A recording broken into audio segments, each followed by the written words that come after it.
Assalamualaikum warahmatullahi wabarakatuh. Perkenalkan, saya Istifaro, perwakilan dari kelompok 9 ingin mempresentasikan hasil kerja kelompok kami tentang tata cara dan proses putusan pengadilan. A. Arti dan asas putusan pengadilan. Arti putusan pengadilan.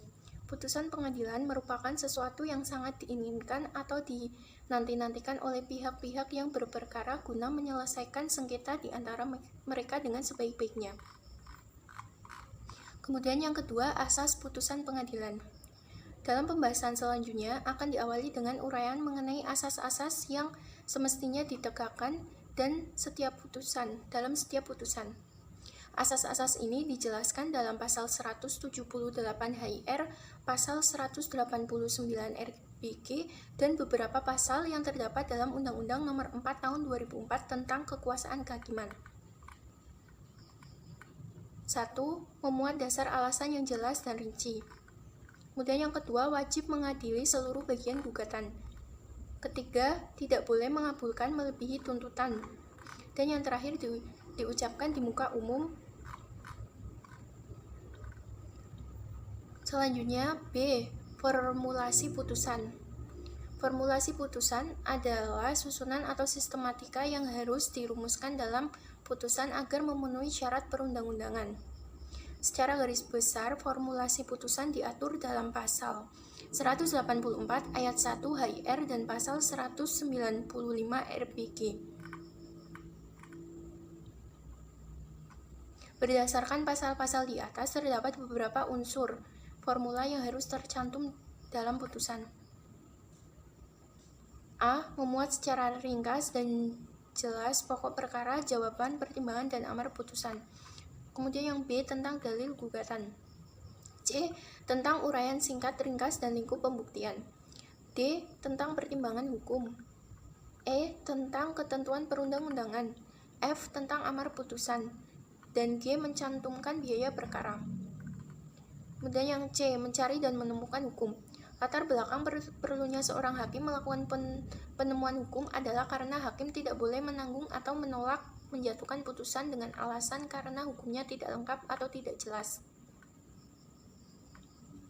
Mengenai cara menemukan hukum, disebutkan dapat dilakukan dengan dua metode. Yang pertama, interpretasi atau penafsiran. Ini dapat dilakukan dengan beberapa metode, yaitu secara pertama gramatikal, yaitu penafsiran menurut bahasa sehari-hari. Kemudian historis, yaitu penafsiran berdasarkan sejarah hukum. Kemudian yang ketiga sistematis, yaitu penafsiran undang-undang sebagai bagian dari seluruh sistem perundang-undangan. Keempat, teleologis, yaitu penafsiran menurut makna atau tujuan kemasyarakatan. Kelima, perbandingan hukum. Dan keenam, futuristis. Kemudian metode yang kedua, konstruksi hukum. Metode ini dapat dilakukan hakim sebagai metode penemuan hukum apabila dapat mengadili perkara tidak ada peraturan yang mengatur secara khusus mengenai peristiwa yang terjadi. Konstruksi hukum ini dapat dilakukan dengan menggunakan logika berpikir secara argumentatum atau yang sering disebut analog, argumentum per analogiam. Kemudian yang kedua, penyempitan hukum. Yang ketiga, argumentum a contrario atau sering disebut a contrario. Dan yang D, otonomi kebebasan hakim menjatuhkan putusan. Otonomi kebebasan hakim menjatuhkan putusan pengadilan dalam hukum dan masyarakat demokratis merupakan tempat terakhir mencari kebenaran dan keadilan. Ada beberapa prinsip yang perlu diperhatikan. Yang pertama, pengadilan sebagai katu penekan. Kemudian pengadilan sebagai pelaksana penegak hukum. Dalam kedudukan yang demikian ada dua fungsi, yaitu sebagai penjaga kemerdekaan anggota masyarakat dan sebagai wali masyarakat. Selanjutnya, kebebasan tidak bersifat mutlak. Kebebasan hakim sebagai pelaksana kekuasaan kehakiman melalui badan peradilan dalam menyelesaikan sengketa adalah sebagai berikut. Mutlak, bebas, merdeka dari campur tangan ekstrayudisial. Kemudian yang kedua, kebebasan relatif menerapkan hukum. Selanjutnya, secara fundamental tidak demokratis dan hakim memiliki imunitas personal yang kuat. Sekian presentasi dari saya, kurang lebihnya mohon maaf. Selanjutnya akan dilanjutkan oleh Muhammad Abdullah Natif. Saya di sini akan menjelaskan tentang putusan ditinjau dari berbagai sisi. Hal yang perlu diperhatikan adalah bagian pertimbangan hukum yang menjadi dasar pertimbangan hakim dalam memutuskan perkara. Di antaranya ada dua golongan. Yang pertama adalah putusan sela atau dikenal juga dengan putusan provisional. Putusan sela ada bermacam-macam. Salah satunya putusan preparatotir, putusan insidentil, dan lain sebagainya. Contoh lain yaitu contoh dari putusan sela adalah seorang istri yang mengajukan gugatan cerai terhadap suaminya. Seorang istri mohon agar diperkenalkan untuk meninggalkan tempat tinggal bersama selama proses berlangsung. Dan yang kedua adalah hukum atau putusan akhir. Putusan akhir ini menurut sifatnya ada tiga macam. Yang pertama putusan deklaratior, putusan konstitutif, dan yang terakhir putusan demonasior. Dan yang selanjutnya adalah putusan yang dapat dijalankan terlebih dahulu.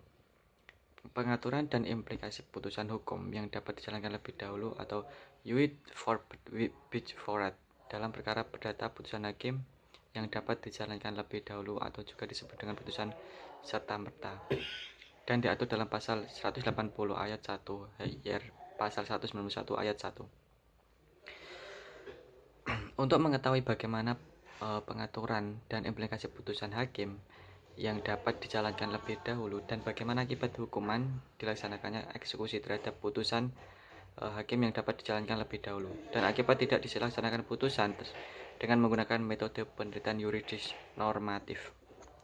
Jadi dapat disimpulkan bahwa putusan hakim yang dapat dijalankan terlebih dahulu adalah suatu jenis putusan yang diatur dengan pasal 180 ayat 1 HIR, pasal 191 ayat 1 RBG, sehingga merupakan suatu ketentuan hukum positif. Dan yang kesimpulan yang kedua adalah kebenaran SEMA terkait putusan hakim yang dapat dijalankan lebih dahulu adalah untuk mengisi kekosongan hukum. Namun, meskipun SEMA telah mengisi kekosongan hukum tersebut, akan tapi dalam pelaksanaannya masih menimbulkan implikasi atau akibat apabila putusan tersebut dieksekusi. Dan ternyata pada tingkat banding dan kasasi membatalkan putusan pengadilan tingkat pertama. Selain itu juga memiliki akibat pada pemohon eksekusi apabila putusan tersebut tidak dilaksanakan. Sekian dari presentasi dari kelompok saya. Kurang lebihnya jika ada kesalahan kata atau mohon dimaafkan. Wabillahi taufiq wal hidayah. Wassalamualaikum warahmatullahi wabarakatuh.